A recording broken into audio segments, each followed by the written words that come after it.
New film நேயர்களுக்கு அன்பான வணக்கங்கள். வணக்கம் சார். இந்த கமல் ரஜினி சேர்ந்து நடிக்கும் படத்தில் ஃபஸ்ட்டு வேல்ஸ் தான் முயற்சி பண்ணாங்க. அது ஏன் ட்ராப் ஆச்சுன்னு தெரில. அடுத்து லோகேஷ் கனகராஜ் டைரக்ட் பண்ணுறதா இருந்தது. அதுவும் அவர் நடிக்க போயிட்டதுனால அவர் அதில் நாட் இன்ட்ரெஸ்டடுங்கிறதுனால அவரும் போயிட்டார். இப்போ அடுத்தது கமல் படத்துக்கு கமல் இதில் 154 கோடி கடன் எனக்கு பண்ணி கொடுங்கன்னு கேட்டிருக்காரு. அதுக்காக அவர் பண்ணுறேன்னு சொல்லி ஒத்துருக்காரு. அதில் டைரக்டர் சுந்தர் சி கதை ஓகே பண்ணியிருக்காங்க. அவர் 3 மடங்கு கேட்டதாக சொல்கிறாங்க. இல்லை இதை தவிர வேற யாராச்சும் டைரக்டர் உள்ளே வராங்களா சார்? இது இன்னும் எதுவுமே உறுதிப்படுத்தப்படாத தகவல்கள் சார். ஏன்னா கமலஹாசன் கூட ஒரு பேட்டியை சொல்லிட்டு தான் போனார். அதுக்கு உண்டான ஸ்கிரிப்ட் வேலைகள் தான் கண்டிப்பாக பண்ணுவோம் தான் சொன்னார். நம்ம உடனே நாங்கள் பண்ண போகிறோம்லாம் யாருமே சொல்லலை. ஏன்னா அவரு தெளிவா சொன்னாரு. ரஜினிகாந்த் அவர்களும் தெளிவா சொல்லிட்டாரு. அதுக்கு உண்டான வேலைகள் நடந்தா கண்டிப்பா நாங்க பண்ணுவோம் அப்படின்னு தான் சொல்லிட்டு போயிருக்காரு. சோ அதே மாதிரி நீங்க ஒரு கேள்வி கேட்டீங்க, அது அந்த லெவல்ல தான் இருக்கா? அந்த லெவல் தான் சார். யாருமே முடிவாகாம எப்படி சார் ஒரு படத்தோடைய விஷயத்தை நம்ம சார் ஏதோ ஒரு ஸ்டேஜ்ல நீங்களும் ரஜினி சார் கமல் சார் எப்ப இணைந்து நடிக்க போற கூடிய வரையில நடக்கும்ன்ற இது எல்லாம் ஜெனரலா ஒற்றை வரி தான் இன்னைக்கு இவ்வளவு சார். அதான் சார், அது ஒரு மேடை நாகரிகத்துக்காக சொல்லுவோம் சார். இல்லங்க நான் கமல் ஹாசன் நடிக்கவே மாட்டேன், நான் எதுக்கு அவங்க நடிக்கணும், நான் நீ பெரிய ஸ்டார் நான் சொல்ல முடியும் அந்த இடத்துல போயிட்டு உட்காந்துக்கிட்டு. இப்போ ஒரு விஜயே ஒரு மேடையில சூர்யாவோ இல்ல விக்ரமோ கேட்கறாங்க, சார் நீங்க திரும்ப அஜித் சாரோட பேச்சு நடிப்பீங்களா சார்? சியா நடிக்கிற பார்த்து கேட்கறாங்க. இல்லங்க நான் சியா அஜித் சார்லாம் நடிக்க மாட்டேங்க, நான் இப்ப பெரிய ஸ்டார் ஆயிட்டேன், இதுக்கப்புறம் நான் ஏங்க அஜித் நடிக்க பேசுவார் அவரு. கண்டிப்பா அதுக்கு ஒரு சந்தர்ப்பம் கிடைச்சா கூடிய விரைவில் நடக்கும், பொறுத்திருந்து பாருங்கன்னு ஒரு மேடை நாகிறதுக்காக பேசுறது. அது உடனே அவங்க தையத்தக்க இவங்களாம் குதிக்கிறானுங்க உட்காந்துக்கிட்டு. அஜித்தோ ரஜினியோ கமலம் ஒன்று சேர்ந்து படம் அடிக்க போறாங்க, லோகேஷ் இயக்க போறாரு, சன் பிக்சர்ஸ் தயாரிக்க போகுது, அனிருத் மியூசிக் இவங்களாம் கலப்பி விட்டுற நியூஸ் இது எல்லாமே. அதுக்கு உண்டான ஸ்கிரிப்ட் வேலைகளை எதுவும் நடந்த மாதிரிலாம் இல்லை. அதுக்கு உண்டான வேலைகள் எதுவும் ஆன மாதிரியும் இல்லை. அதே மாதிரி இன்னொரு கேள்வி கேட்டீங்க, வேல் பிலிம்ஸ் தயாரிக்கிறதா இருந்துட்டு. வேல் பிலிம்ஸ் ஆல்ரெடி அவங்க அனௌன்ஸ்மெண்ட் பண்ணிட்டாங்க. 6-7 படம் லைனாக வச்சுக்கிறேன், என்னென்ன படம் யார் டைரக்டர் எல்லாத்தையும் அவங்க அனௌன்ஸ்மெண்ட் ஆல்ரெடி பண்ணி முடிச்சிட்டாங்க. அவங்களுக்கு இதுக்கு சம்பந்தமே கிடையாது. அவங்க கிட்டத்தட்ட 3-4 வருஷத்துக்கு பிஸியாக இருக்காங்க ப்ரொடக்ஷனில். எங்கேருந்து நடுவில் சொருகுவாங்களா எடுத்து போயிட்டு எங்கேனாச்சும் இந்த சீட்டு கட்டு விளையாடும்போது கார்டை எடுத்து உள்ள நடுவில் சொருகிட்டு ஒரு காடை தூக்கி போடுங்க. அந்த மாதிரி ஏதாவது சொருகிட்டு அடுத்த காடை தூக்கி போட்டுருவாங்க அவங்க. அந்த மாதிரிலாம் ஒன்றும் கிடையாது. அவங்க இன்னும் அது அஃபிஷியலாக அவங்க சொல்லவே இல்லை. நீ வேல் ஃபிலிம்ஸ் எனக்கு அஃபிஷியலாக சொல்லியிருக்கா? நீங்க இப்ப கூட ஒரு கேமரா தூக்கிட்டு நின்று கேளுங்க வேல் ஃபிலிம் கிட்ட, சார் ரஜினி கமலம் இணையம் படத்தை நீங்க தயாரிக்கதா இருந்தாமே எப்படி சார் எடுக்கிறீங்களா சார் கேட்டா, நிச்சயமா சார் அவங்க வந்தாங்க நான் எடுக்க போறேன்னு சொல்ல போறாரு. அவர் ஒண்ணு நான் இல்லையே அப்படிலாம் ஒரு செய்தி இல்லைங்களா சொல்ல போறாரு. நிச்சயமா அவங்க வந்தாங்க நான் கண்டிப்பா எடுக்கிறேன் சார், எத்தனை கோடி செலவெல்லாம் பண்ணலாம் சார், எடுக்கிறேன் சார், போற ரெடியா இருக்கு சார் அப்படின்னு தான் சொல்ல போறாரு. இதெல்லாம் ஒரு நாகரிகத்துக்காக சொல்றேன் சார். இது ஒரு மீடியா நாகரிகம், ஒரு மேடை நாகரிகம்னு சொல்லுவாங்க. இதெல்லாம் ஏதோ ஒரு நாகரிகத்துக்காக பேசுறது. உடனே நான் இல்லை நான் மறுக்க போறேன். அது இன்னொரு கேள்வி கேட்டீங்க, சுந்தர் சி அவர்கள் தான் இந்த படத்தை இயக்க போறாரு, 3 மடங்கு சம்பளம் அதிகமா கேட்டதா செய்தின்னு சொல்றீங்க. எனக்கு ஒரு விஷயம் புரியல. இன்னும் அந்த படம் உறுதிப்படுத்தவே இல்லை. முதல்ல விஷயம் இன்னும் அந்த படம் எடுக்கிறாங்களா இல்லையான்னு தெரியாது. ஏன்னா ரஜினிகாந்த் ஒரு பக்கம் பிஸி ஆகிறாரு, கமலஹாசன் ஒரு பக்கம் பிஸி ஆகிறாரு. உங்களுக்கு தெரியும் அடுத்த படம் அனௌன்ஸ்மெண்ட் கூட அவர் கொடுத்துட்டாரு.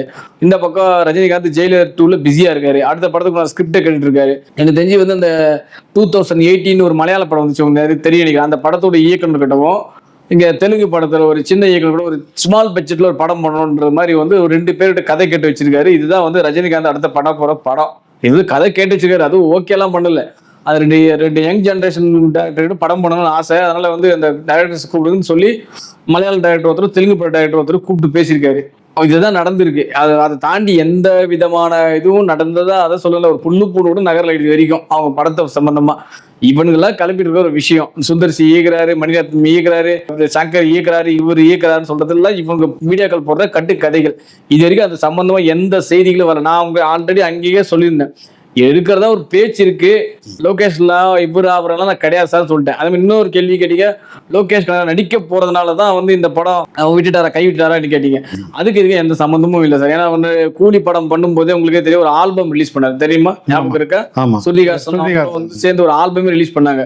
அப்ப என்ன பேசானுங்க, கூலி படமே டிராப் பண்ணிட்டானுங்க. உங்களுக்கு தெரியல, அதனால ஆல்பம் நடிக்க போயிட்டாரு, கூலி படமே வராது அப்படின்ற மாதிரி இவனுக்கு பேசினானுங்க. ஞாபகம் இருக்குன்னு தெரியும். அந்த மாதிரி தான் இப்ப இந்த மாதிரி கிளப்பிட்டானுங்க உட்காந்து. இது மாதிரி எல்லாத்தையும் கிளப்பி இவங்களாம் விட வேண்டிய நியூஸ் சார். மீடியாவுக்கு தேவை நியூஸ் சார். எப்படி என்ன போட்டா என்ன சார், அவங்க வியாபாரம் ஆகுதுன்னு தான் சார் பாக்குறாங்க உட்காந்துக்கிட்டு.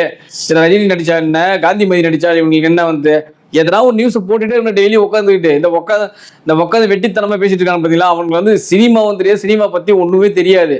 இவனுங்களாம் ஒரு நியூஸை கலப்பானுங்க. இல்ல அந்த ஒரு 4 நாள் கழிச்சு பார்த்தீங்கன்னா இல்ல அப்படி நடக்கிறதா ஒரு செய்தி இருந்தது. நாம தான் அதை முதல்ல வெளிப்படுத்தணும்.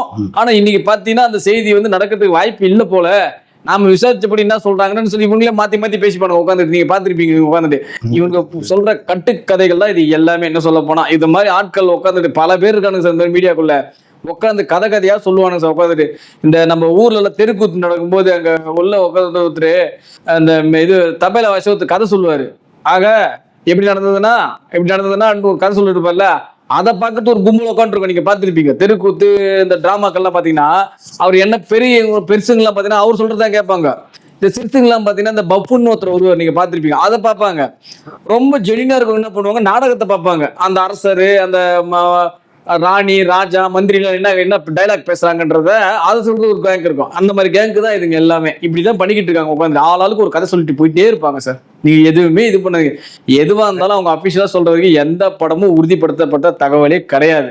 இந்த படம் தான் லாஸ்ட், இதோட அவர் நடிக்க மாட்டாரு அப்படின்னு ஒரு ரூமர் வேற எல்லாம் கிளம்பணும் சார். ரஜினி ரிட்டையர் போடும் தமிழ் பார்த்தேன். அதெல்லாம் வந்து மூத்த பத்திரிகை சுத்திட்டு இருக்கு. ரஜினி ரிட்டையர் ஆக வயசு வந்து விட்டதுன்னு போட்டு வச்சிருக்காங்க. வெக்கம் கட்டவங்களா விசிட்டுக்காக என்ன வேணாலும் போடுவீங்களா? எனக்கு முதல்ல மனசாட்சியே கிடையாதா? அந்த ஆள் எப்போ வெளியில போகணும் ஒரு சினிமா விட்டு போகணும் டிசைட் பண்ண வேண்டியது அவரு தான், நீங்க கிடையாது. நீங்க வந்து அவ்வளவு பெரிய புளித்தீங்களாம் கிடையாது, புரியுதுங்களா? அந்த ஆள் எப்போ டிசைட் பண்ணணும், நம்ம எப்போ சினிமா துறை விட்டு போகணும் டிசைட் பண்ண வேண்டியவர் அவர் தான். இன்னைக்கும் உலகம் முழுக்க டாப்ல இருக்கிற ஒரு ஹீரோ. சவுத் இந்தியாவை பொறுத்த வரைக்கும் இண்டிவிஜுவல் வேல்யூ, டைரக்டரோ ப்ரொடக்ஷன் வேல்யூ இல்லை, ஒரு இண்டிவிஜுவல் வேல்யூ உள்ள நடிகர். தனிப்பட்ட முறையில் ஒரு நடிகர் படம் பண்றாரா, பெரிய ஃபேமஸான டைரக்டர், ஃபேமஸான மியூசிக் டைரக்டர், ஃபேமஸான ப்ரொடக்ஷன் இதெல்லாம் இல்லாம தூக்கி போட்டு ஒரு நடிகருக்கு தனியான வேல்யூ உள்ள முதல் நடிகர் யாருன்னா ரஜினிகாந்த் தான் இங்க சவுத் இந்தியாவை பொறுத்த வரைக்கும். மீதி எல்லா ஹீரோக்குமே ஒரு கூட்டுக்கு ஒரு இது தேவை. அனிருத் வேணும், லோகேஷ் வேணும், பெரிய பெரிய பேனர்ஸ் வேணும். ரஜினிகாந்துக்கு அப்படிலாம் கிடையாது. யாரு வந்தாலும் வரலாம், ரஜினிகாந்த்ன்ற பிம்பம் வந்து இங்க உலகம் ஃபுல்லா இருக்கு. அதனால அந்த மனுஷன் வந்து இதுதான் லாஸ்ட் படம்ன்றது இந்த கட்டமைப்பு உருவாக்குறான்னு பாத்தீங்களா, அப்படின்லாம் சரியான சவுக்கடி கொடுப்பாரு. ஏன்னா காலங்காலமா ரஜினிகாந்த் பார்க்காத விமர்சனமும் கிடையாது, ரஜினிகாந்த் கீர்த்தனமா எழுதாத ஆட்களும் கிடையாது உண்மையை சொல்ல போனா. அப்போ ரஜினிகாந்த் தொடர்ந்து நடிக்கிறதுக்கு நிறைய வாய்ப்புகள் இருக்கா சார்? நிச்சயமா சார். அவர் அதாவது ஒரு படத்துல கூட ஒரு வசனம் வரும் சார், என் உடம்புல தெம்பும் மனசுல தைரியம் இருக்கிறதுக்கு நான் உழைச்சிக்கிட்டே தான் இருப்பேன்னு சொல்லுவாரு. அது ஐ திங்க் விஜயகாந்த் ஒரு படத்துல சொல்லுவாரு. அந்த மாதிரிதான் ரஜினிகாந்த் உடம்புல தெம்பும் மனசுல தைரியம் இருக்கிறதுக்கு அவர் நடிச்சுக்கிட்டே தான் இருப்பாரு. இவர் என்ன விமர்சனம் பண்ணாலும் அதை பத்தி காதல வாங்குற ஆளே அவர் கிடையாது. இந்த காதலை வாங்கி அந்த காதலை விடுறதுன்னு சொல்லுவாங்க. ஆனா இவர் இந்த காதல் வழியா வாங்கவே மாட்டார் முதல்ல. அந்த மாதிரி மனிதர் தான் ரஜினிகாந்த். இவங்க சொல்ற விமர்சனத்துக்குலாம் அவர் வந்து பதில் சொல்ல வேண்டிய அவசியம் இல்லை. 1000 பேர் 1008 விமர்சனம் பண்ணிட்டு இருப்பான் சார் உட்காந்து வேலை வெட்டி இல்லாம. அதுக்கெல்லாம் பதில் சொல்ல வேண்டிய ஆள் அவர் கிடையாது. இவங்கெல்லாம் ஒரு பொருட்டாவே மதிக்கவும் மாட்டார். உண்மையை சொல்ல போனா அவரது பயணம் தொடர்ந்துகிட்டே தான் இருக்கும், அதுக்கு ஒரு எண்டே கிடையாது. ரஜினிகாந்த் சொல்ற மாதிரி தான். கடைசியா ஒரே ஒரு கேள்வி, தாம் பேரனுக்காகவே தாம் பேரனோடு நடிக்கணும்னு ஆசைப்பட்டாதா சொல்றாங்க, அது நடக்கிறதுக்கு வாய்ப்பு இல்லை சார்? அவர் பேரன் சார், அவர் பேரனு பையன் கூட அடிப்பார் சார். அவர் அந்த அளவுக்கு எனர்ஜி இருக்கு சார். அப்படி இருந்தா சார் பேரனுக்கு போயிட்டானுங்க. அவர் பேரனோட பையனே வந்து நடிச்சா கூட அவர் கூட வந்து இன்னொரு கெஸ்ட் ரோல் கூட பண்ணுவார். அவரு அன்னைக்கு ஒரு ஹீரோவா தான் இருப்பாரு. இவரு யாரு இவங்கெல்லாம் பேசுறதுக்கு? நான் அதை சொல்றேன், நீங்க சொல்றது தனுஷோடைய மகன்கள். அவனுக்கு கல்யாணம் ஆயிட்டு அவனுக்கு பையன் போனவங்க நடிப்பார் சார் ரஜினிகாந்த். நன்றி sir, thank you very much sir. இந்த வீடியோ உங்களுக்கு பிடிச்சிருந்தா லைக் பண்ணுங்க, கமெண்ட் பண்ணுங்க, ஷேர் பண்ணுங்க, சப்ஸ்கிரைப் பண்ணுங்க.